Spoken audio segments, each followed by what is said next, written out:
Assalamualaikum warahmatullahi wabarakatuh.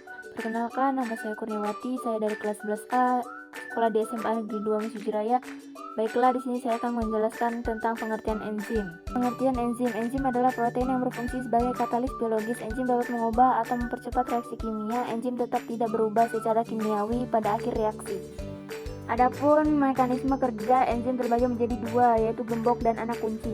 Teori gembok dan kunci Lock and Key adalah teori biokimia yang menjelaskan bagaimana enzim dan substrat berinteraksi. Dalam teori ini, enzim diibaratkan sebagai gembok, sedangkan substrat diibaratkan sebagai kunci. Berikut adalah penjelasan tentang teori gembok dan kunci. Enzim memiliki sisi aktif yang berstruktur untuk berikatan dengan substrat yang berbentuk spesifik. Substrat hanya dapat berikatan dengan satu jenis enzim, mirip dengan kunci yang hanya cocok dengan satu jenis gembok. Setelah substrat terikat pada sisi aktif enzim akan memfasilitasi reaksi dan melepaskan produk reaksi. Teori ini pertama kali diperkenalkan oleh Emil Fischer pada akhir abad ke-19. Teori ini penting untuk memahami proses metabolisme dalam tubuh manusia. Bagaimanakah cara kerja enzim menurut teori gembok dan anak kuncinya? Teori gembok dan kunci Lock and Key.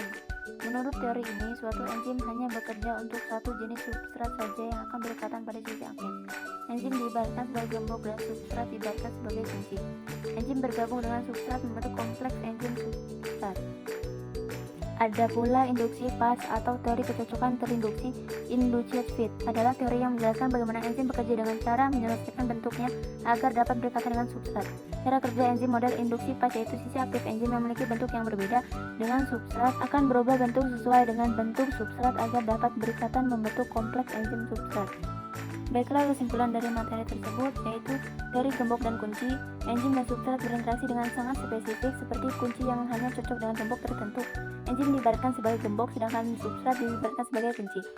Sedangkan kesimpulan dari induksi pas adalah sisi aktif enzim yang memiliki bentuk yang berbeda dengan substrat akan berubah bentuk sesuai dengan bentuk substrat agar dapat berikatan membentuk kompleks enzim substrat.